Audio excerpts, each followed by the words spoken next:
there, beautiful people. What's up? It's your girl Ash, and I'm here with my fellow YouTuber Monique Mills, and today we'll be covering a very interesting topic, so stay tuned, beautiful people. Say hi, Mo. Hi.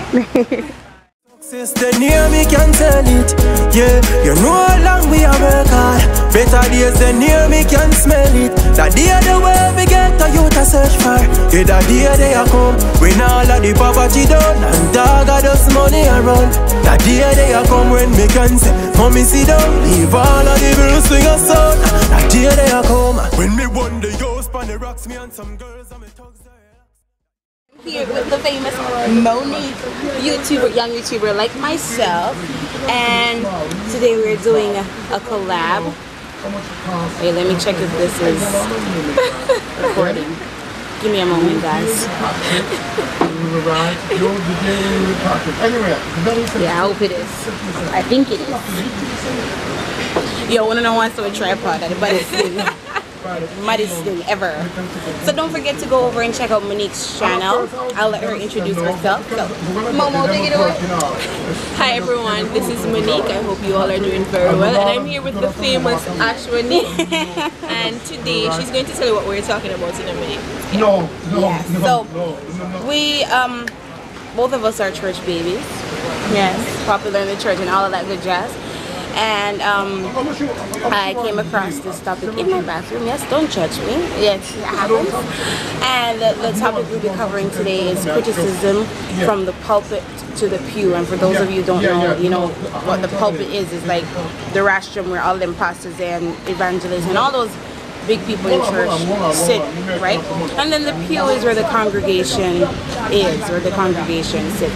If our background is noisy or a little bit different from normal people, we are filming at Sharky's in Salem, Runaway Bay. So don't forget to come and check out Sharky's. Their soup is delicious, their food is delicious, their menu is A1. We just had the soup a while ago, so no more chit-chatting.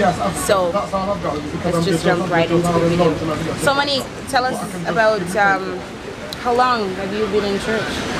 Well, I've been a Christian for 6 years. Yes. Yeah, myself, I think I've been singing in church and being in church, a whole church business from like 8 years, you know, so I have some years on me. And then we're both church buddies because you're part of the New Testament body and so am I. So, and at one point we went to the same church, right? Right, yes we did. So this topic is something dear to both of us, and to be honest, it's such a shame that we had to talk about such a topic that is happening within the church. Right. You know what I'm saying? Where people of God should be, who take no time, who has no time to criticize and more time to worship. You know what I mean? Yes. So I'll let Mo tell you the topics, the pointers that we're gonna go over today. So So we'll be looking at critics amongst the denominations. So that's various denominations. Example. Lord, please let me look not so ugly today. Yeah, sorry about that, beautiful people. So as we were saying, we have a few pointers here to go over. And yeah, I'm gonna allow Monique to start with the first one, which is criticism amongst the different denominations. So Mo, take it away.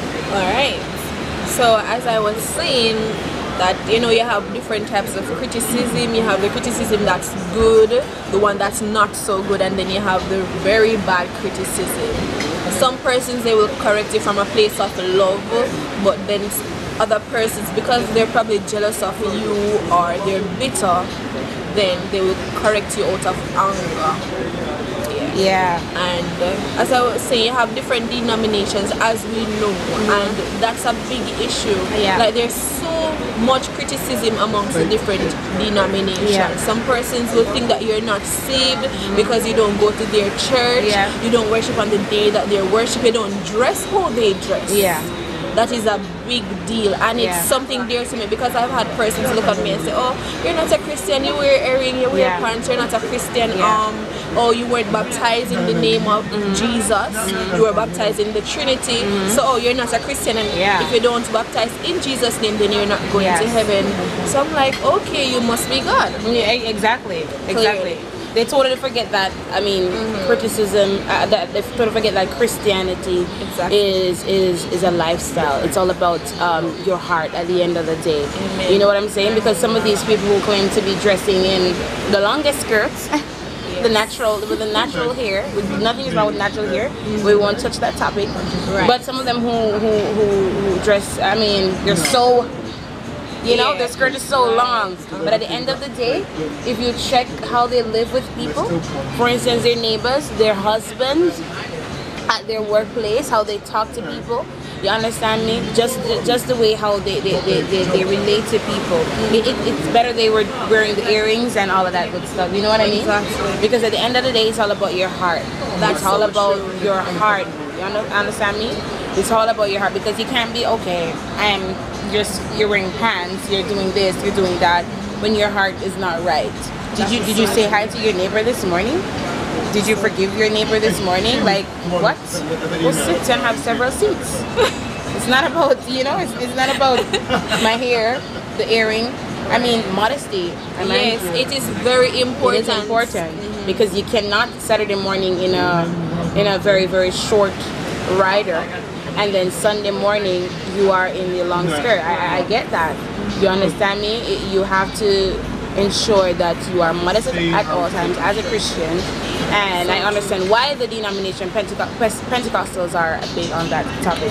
But as we're on dressing and the heart and all that, we'll jump right into the next pointer, right? Which is criticism amongst the different lifestyles, and I guess we're treading on that route. So let's just jump right into that one. As I was talking to my sister this morning, and lifestyle is a big thing in churches. And one thing that my sister pointed out this morning, she said, a person's lifestyle, the way how they live, is a part of their journey. It is a way of life for them. This is how they will learn to do better. This is how they will learn to just make better for themselves, or do better, with themselves. It's a part of who they are. It's a part of their development. You know what I'm saying? So Monique, what's your take on, the different lifestyles in church? First of all, I agree with everything that you have said. Yeah. We were all grown differently. Yes. And for everything, God has a reason, and He has a purpose and a plan for that. Yes. So you might have been grown different from I was grown, right?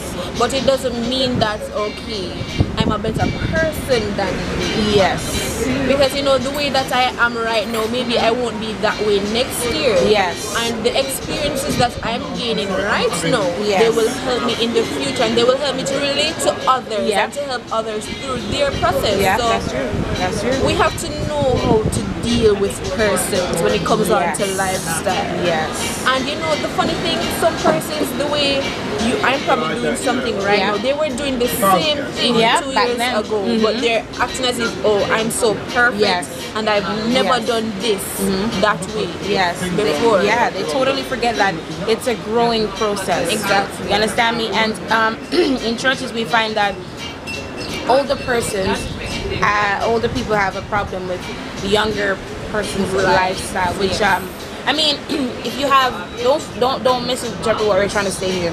We're not bashing. We're not bashing criticism, because you have good criticism and you have destructive criticism and constructive criticism. Constructive criticism and destructive criticism. I mean, if you see somebody stepping out of the boundary of being a Christian, you know what I'm saying? I mean, do what you're supposed to do and correct it. In love. In love.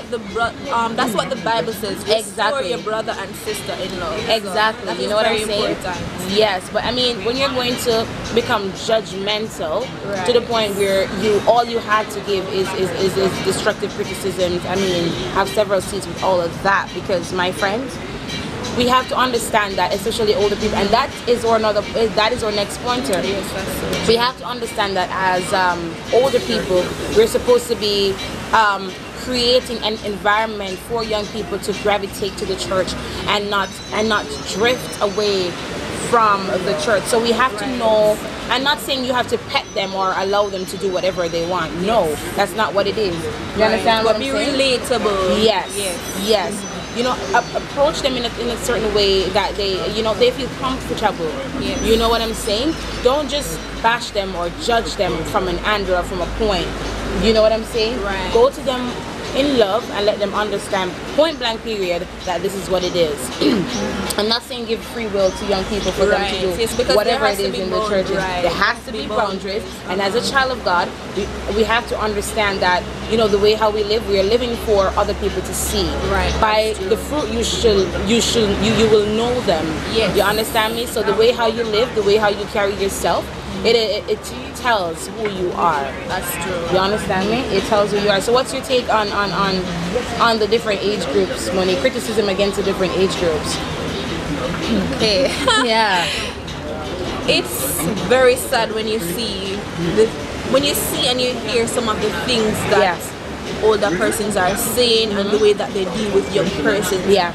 As I was saying, be very relatable, because some of these persons, they did so much wrong when they were younger. Yeah. You know, don't act as if, okay, because you're living a holy life now. Quotation, yes, holy. Yeah. Right. Don't act as if it was always this way. You know, be relatable. If you pull a young sister aside, if you pull a young brother aside and say, you know, I don't think you should do this way, or you know that what you're doing, the Lord would be pleased. But I'm going to be real with you. When I was younger, I used to do the same thing, and even worse.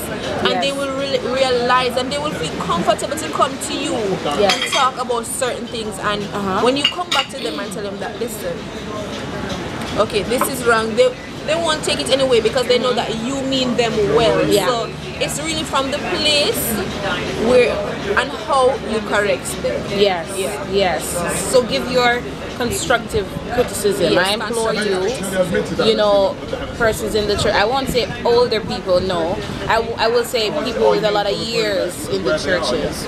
You know what I'm saying? Because sometimes people with a lot of years in the church approach young people in a certain way that it bleeds my heart as a young person. You know what I'm saying? Even if it's not to me. Right. But you see it. Yes, to see it and to be around it, it is very disturbing. So I implore you today as a young person, and I'm sure many share the same, you know, know how to approach people. Yes. You know what I'm saying? Not everybody's going to share the same lifestyle. Not everybody is going to have a lifestyle that is all peachy and all dressed up for church. It is a process. It's a, you know what I'm saying? Real. Yeah. So it's what about do you say?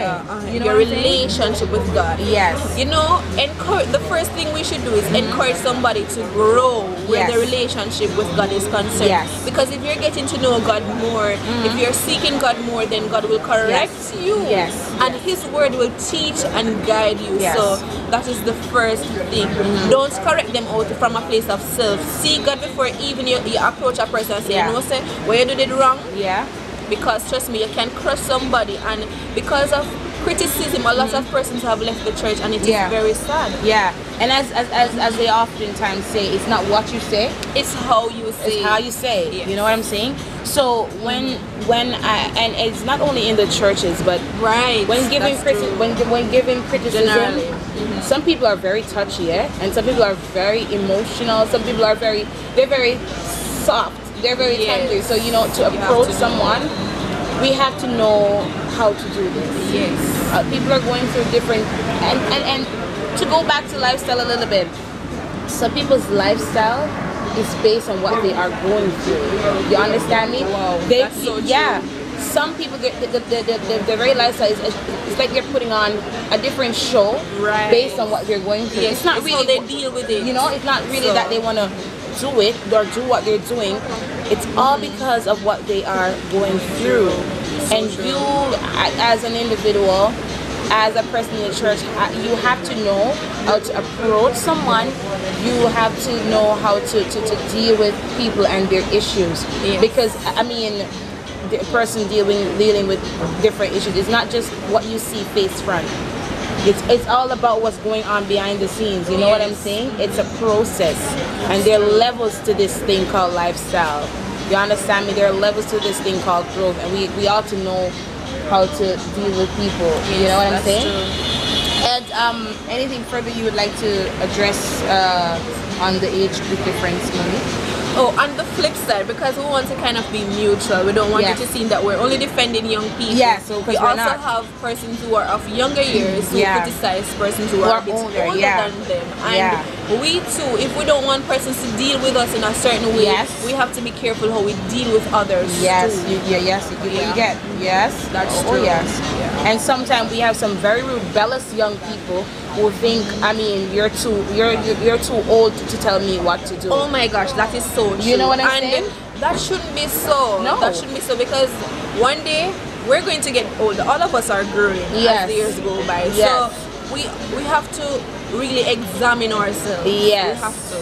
We have to. Yes. So sometimes we have some really rebellious, and to be honest, at some point in my life growing up in the church, I was rebellious. Yes. You know what I'm saying? At some point in my life, I was rebellious, and as I grow older, I understand. You understand why they were correcting you in the way, even if they didn't do it in the right way. You cannot understand. But everything comes to play, and you know what, Monique, I'm glad you said that, because this is why we're able to do a video such as this today. Right. Because of our experience. That is so true. You know what I'm saying? We see where we did something wrong, we were criticized, or we were corrected in a wrong way or in a bad way. And the worst thing that can happen in churches today is when you know you did something wrong, and you have to hear it from another source about the criticism that you were getting. That's not nice, man. That's not cool. You know what I'm saying? As an older person, you should go to the person. Go to the person. Exactly. Don't and let sit them and understand. Talk. Yes. And that is one thing young people hate too. Yes. When they do something and you don't like it, and there's a group gossip going on about, oh, she did that, you saw what she wear to come to church on Sunday. Yes. And it's a don't popular thing. do that. Yes. That tears young people down. I've seen it. That a lot of hatred can be developed in the church if we're not careful. Because of this thing called the mouth and the tongue. It's a two-edged sword. Life and death is in the power of the tongue. That's what the Bible tells us. Yes. So we have to be careful. We really have to be careful. Yeah. You know, and going to the last pointer, and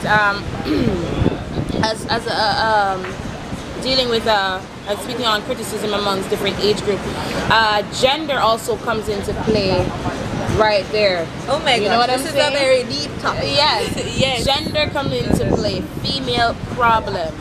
You know what I'm saying? Male problems, all that stuff. This topic is so wide. I swear we have to do a part 2. I don't know when I'm gonna have to. Yes, when am I gonna catch Monique again? But this is a deep topic. Yes. You know, some religious hard talk stuff. Where's the young boy? Where are you? You know what I'm saying? Yeah. So which is such a depth topic, and I'm so happy to be doing with the lovely Monique today. Female problems is such a big thing in churches. It's annoying. Yes. It is annoying. And this is where jealousy comes to play. Not only criticism, but jealousy comes into play. You know what I'm saying? And it is so obvious nowadays. It's like it's sitting right in front of you. It has front seat in the pulpit and both in the pew. It has front seat. You know what I'm saying? And it's a sad thing. You know what I'm saying? It is a sad thing, not because of how I may dress or how I may live, what I may have, how spiritual connected I may be with God. You can't hate people for this reason. You are crazy if you do that, right? You are plain crazy. There is no way, there is no possible way on earth you could be jealous for over somebody who you think is more spiritually connected to God than you. What? Listen, that's just the thing, you know. People might look at your relationship with God or how connected you are with God, and and they think that, oh, you just got to this point. It is a painful process growing in God. Sometimes you're seeking God and it feels as if you're not growing, as if you're not going anywhere. And you have to you have to dig deeper into God. And persons, when they see that God is blessing you with more power, more anointing, more gifts, they think that, God loves she more than me, or she ain't nobody, even though she have this gift or whatever. But listen to me, you see their glory, but you don't know their story. Boom. Right there. Right there. So take time to figure out people's growth and where they are today. You know what I'm saying? Take time to figure out people and what they have where they're coming from before you judge, before you criticize, and before you develop that evil spirit called jealousy. You understand what I'm saying? It's so poisonous. It's killing our churches. We really have to pray against that spirit called jealousy. Yes, and even though it's everywhere, it's in every form of life, but it shouldn't be in churches. It shouldn't be. If jealousy is sitting inside of you as a person, go rethink yourself for me, sweetie. Go and pray and say, Lord, help me, deliver me, set me free. Yes, sackcloth and ashes business we are talking about. Yes, some sackcloth and ashes business. Go down for your knee. Rethink yourself again. You understand me? Yeah. Adjust yourself. Moving on to speaking on jealousy, our last pointer is dealing with criticism with dealing with gifts. You know what I'm saying? And then it's a little bit iffy because yes, you do get criticized based on your gifts and what you do with them, but it's more so that's where jealousy comes in. That is you know what I'm saying? That is so true. Yes, and then every age group is a part of this because it plays out in every aspect of the church. From the babies to the adults. Yes. Un momento, por favor. Still recording? Yes. Okay. I think we're still recording. Yes. Yeah, we're on a roll. Okay. We're on a roll with a blinking battery. Yes, we're on a roll with a blinking battery. What? Seriously to God. Okay. I don't know how comes in a charger this morning, but hey, videos. Yeah. But I'm happy I get to share with you today. Yes, I'm so happy for this opportunity to do a video with the lovely Ashmani. And trust me, this won't be your last video. We'll definitely collab again. Yes, and this was one of the main things I wanted to do on my trip to Jamaica. And I'm so happy I'm here with you, Momo. I'm so happy. I wish you all the best on your channel. I wish you grow. I wish you abundant, blessing in abundance. We're at our closing topic. Oh, my camera died and Monique saved my life with her phone. So we're on the closing topic, criticism when dealing with gifts, right? You know what I'm saying? So, and as we were saying, it's more so where jealousy comes into play at this point in time, and all types of different things come into play at this point in time. We're working with gifts within the church. So, Mo, what's your take on this? My encouragement to everyone is that don't think just because a person is called to be a prophet or they have the gift of healing that you are less than. Don't find the time to sit and criticize. Find the time to receive and to understand what your gifts are. Because we're all important. You have to have different gifts for the church to function effectively. Everybody can be a pastor. Everybody can be an evangelist. Everybody can be a choir. Exactly. So we also start appreciating people for what they can do. You understand me? And take the time out to figure out people's growth and how they are, why and how come they are at where they are now. Maybe if we start doing that and criticizing and finding the time to be jealous, we will start to understand how people grow and how they came to this point in their life where they found themselves. You know what I'm saying? How they are able to identify that they're good at this particular thing. You know? Persons think that when you're at a certain spiritual point in your life, you just got there. Oh my gosh, she can pray for an hour. Oh my gosh, she can sing with such anointing. Listen, the anointing process is not an easy process. You have to really seek God and seeking God. Sometimes it's going to feel as if you've got there, as if you're not growing. So Guys, let's try to see God for yourself. And know that you are important. And God gave us different gifts for His purpose. So Ashley might be able to sing, like really sing her heart out, but I might be able to dance well. And that's just our gift. It's not for me to say, oh, she can sing and I can really dance. Appreciate people from there, appreciate their gifts, and the same thing will happen to you. Because they appreciate you too. Yes, we're all blessed in different areas in our life. And when it comes on to the outside world, not everybody can be a teacher, not everybody can be a doctor, not everybody can be a lawyer. You know what I'm saying? Some people are good at the very cleaning. You know what I'm saying? You have to have somebody to do the cleaning, somebody to do the farm work. I mean, I may take up a room and sleep and it is spotless, or a mop and it is spotless and shiny, whereas somebody else will take up the mop and wipe the same floor and it's like they never touch. Exactly, because that's just still there. Exactly. And that person has a different use. Yes, so use your gifts wisely. Is another thing. For God's glory. Yes, use it to bless others. You know what I'm saying? And if you can use it to earn a living too, do so in a manner that it won't upset God. Yes. You know what I'm saying? Make sure He's pleased. That's the most important thing. Yes. If you find yourself in a place where you need some means of surviving monetarily, you know what I'm saying?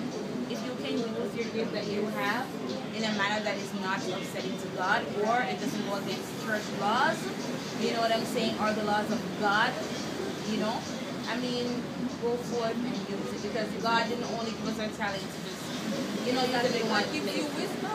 Yes. You need to survive when you live on earth. All things you do, in all the things we do, use wisdom.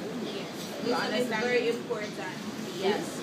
Yes, and I mean, if somebody is in, because this is another thing too, if somebody is in the church, is a Christian, say they can sing, as an example, and they decide to use the gift somewhere else to make a living, or on the side living, or whatever, don't sit and criticize the person. Go have several seats somewhere.